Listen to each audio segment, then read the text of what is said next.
அண்ணன் தம்பி மாதிரி நாங்கள் பழகிட்டு இருக்கோம். அதனால நீங்கள் யாரும் மலக்கலவரம் போன்றவற்றை ஈடுபட வேண்டாம்.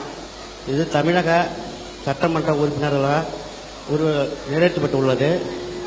விவசாயம் போன்றவற்றை எல்லாம் நல்ல முறையாக செயல்படுத்துமாறு கேட்டுக்கொள்கிறேன்.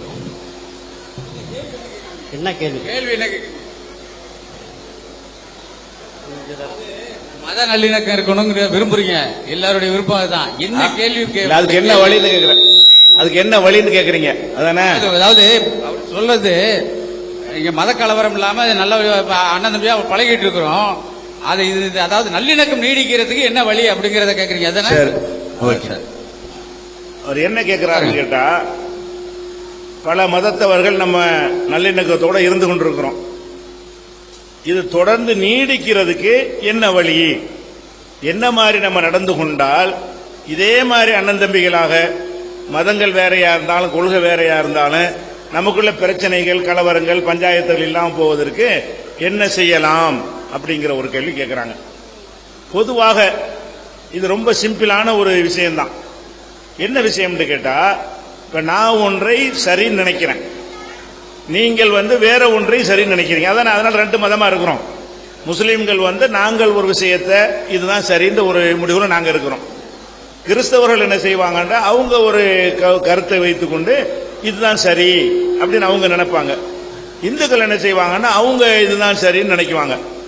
ஒவ்வொருத்தரும் தங்களுக்கு சரி நினைக்கிறோம்ல அதை தங்கள் அளவில் வைத்துக் கொள்ளணும். இப்ப எனக்கு சரின்னு பட்டதை தான் நீ செய்யணும், உனக்கு சரின்னு பட்டதை நான் செய்யணும் என்று எங்க எல்லாம் வருகிறதோ அங்கதான் மத நல்லிணக்கம் கெட்டுப்போம். இப்ப நாங்கள் பள்ளிவாசல போய் தொழுகிறோம்ல, நாங்கள் பள்ளிவாசல தொழுதா இந்துக்களும் கண்டிப்பா பள்ளிவாசல தொழுவும் நான் நினைக்க கூடாது. நாங்க தொழுகிறோம், இந்துக்கள் என்ன நினைக்கணும், அவங்க கடவுள் அவங்க வணங்குறாங்க, வணங்கிட்டு போறாங்க, நமக்கு என்ன இருக்கு. அப்படி நீங்கள் ஒரு சாமியை கும்பிடுறீங்க, முஸ்லிம்களும் இதை கும்பிடணும் அப்படி நீங்க நினைச்சா எங்களுக்கு விட முடியாது. ஏன்னா எங்களுக்கு ஒரு மத நம்பிக்கை, உங்களுக்கு உங்க நம்பிக்கையை விட முடியாது, எங்களுக்கு எங்க நம்பிக்கையை விட முடியாது. ஒவ்வொரு மனிதனும் அவன் என்னத்தை நம்புகிறானோ அதை விடுன்னு சொல்லும் பொழுதுதான் பஞ்சாயத்து வருகிறது. அப்ப நம்ம எப்படி நம்ம புரிந்து கொள்ள வேண்டும் என்றால், முஸ்லிம்கள் ஒரு வழிபாடை செய்தால் அவங்க மதத்தை அவங்க கடவுள் நமக்கு என்ன இருக்குது அப்படின்னு நீங்க நினைக்கணும். நீங்கள் ஒரு வழிபாட்டை நீங்கள் செய்தால் நாங்க என்ன நினைக்கணும், உங்களுக்கு சரின்னு பட்டது நீங்க செய்றீங்க, நாங்க அதை குறிக்கிறதோ அதை போய் கேள்வி கேட்கிறதோ அதை கிண்டல் பண்ணுவதோ அதுக்கு இடைஞ்சல் பண்ணுவதோ நாங்க செய்யக்கூடாது. இப்படிங்கிற வகையில ஃபர்ஸ்ட் மேட்டர் என்னன்னு கேட்டா, ஒவ்வொருவரும் தாங்கள் சரி என்று செய்வதை அடுத்தவர் மீது திணிக்க கூடாது. நான் செய்யற மாதிரி தான் நீ செய்யணும், நீ செய்யற மாதிரி தான் நான் செய்யணும். அதனால சண்டை வருது. நாங்க வாட்டு தொழுகிறோம், நீங்க வாட்டு சாமி கும்பிடுறீங்க, என்ன பஞ்சாயத்து உண்மை கிடையாது. நீங்க சாமி கும்பிட்டா நாங்க வாட்டு போயிட்டு இருக்க போறோம், நாங்க தொழுதா நீங்க வாட்டு போயிட்டு இருக்க போறீங்க, நமக்கு சண்டை வருமா? அது வராது. எப்ப வரும்னு கேட்டா, நீ இப்படி அல்லாஹ் வணங்குற, நீ எப்படி ராமரை வணங்குறன்னா வந்துரும் சண்டை. அப்ப ஃபர்ஸ்ட் நல்லிணக்கம் நீடிக்க வேண்டும் என்று சொன்னால் ஒவ்வொரு மதத்தவரும் ஒன்றை நம்புறாங்கன்னா அது யாரும் லேசா மாத்த இயலாது. நான் சரின்னு நம்புறது நீங்க மாத்திர முடியாது, நீங்க சரின்னு பண்றப்ப நான் போய் மாத்திர முடியாது. அப்ப அவரவருக்கு தனித்தனியான நம்பிக்கைகள் இருக்கும் பொழுது அதை அடுத்தவர் மீது என்ன செய்யக்கூடாது, திணிக்க கூடாது. அது மாதிரி எடுத்துக்கொள்வோம். சில பண்டிகைகள் கொண்டாடுறோம், முஸ்லீம் ஒரு பண்டிகை கொண்டாடுறாங்க, இந்துக்கள் ஒரு பண்டிகை கொண்டாடுறாங்க. அப்ப உங்க பண்டிகை என்ன எங்க பண்டிகை என்னன்னு ரெண்டு பேருக்குமே தெரியும். எங்க பண்டிகை எப்படி இருக்கும் உங்களுக்கு தெரியும், உங்க பண்டிகை எப்படி இருக்கும் எங்களுக்கு தெரியும். எங்களுடைய பண்டிகைகளை நீங்கள் குறுக்க நின்றுகிட்டு தடுக்கிறது, நீங்க எப்படி அதை செய்யலாம்? இப்போ உதாரணமா நாங்க ஆடு அது குர்பானி கொடுத்து நாங்க அதை பெருநாளை கொண்டாடுறோம். எங்க நம்பிக்கையில் உள்ளது நாங்க அறுத்து நாங்க சாப்பிட்டுக்கிறோம். இதுல வேற மதத்துக்காரங்களுக்கு எந்த ஒரு பிரச்சனையுமே இல்லை. அப்ப நீங்க என்ன செய்யணும்னா, அவங்க மதத்துல இருக்கிறது வருஷத்துல ஒரு நாளைக்கு அந்த குர்பானி கொடுத்து அவங்க ஏழைகளுக்கு இறைச்சி விநியோகம் பண்ணணும்னு அவங்க சட்டத்தில் இருக்கிறது, அது அவங்க சரின்னு நினைக்கிறாங்க, அதை அவங்க செஞ்சுட்டு போறாங்க. அப்படிங்கிற மாதிரி நீங்க எடுத்துக்கொண்டீர்களே ஆனால் இது ஒரு விவகாரம் ஆகாது. நீங்க பட்டாசு வெடிக்கிறீங்க, பண்டிகை நாள்ல பண்றீங்க, எங்க பார்வையில் தப்பு தான். என்னடா காற்றெல்லாம் மாசுபடுது, தீப்பந்தம் தீ விபத்து ஏற்படுது எங்களுக்கு நினைக்கலாம். அது நாங்க தவிர்த்து கொண்டிருக்க முடியுமே தவிர நீ செய்யாத நான் உங்கள்கிட்ட சொல்லக்கூடாது.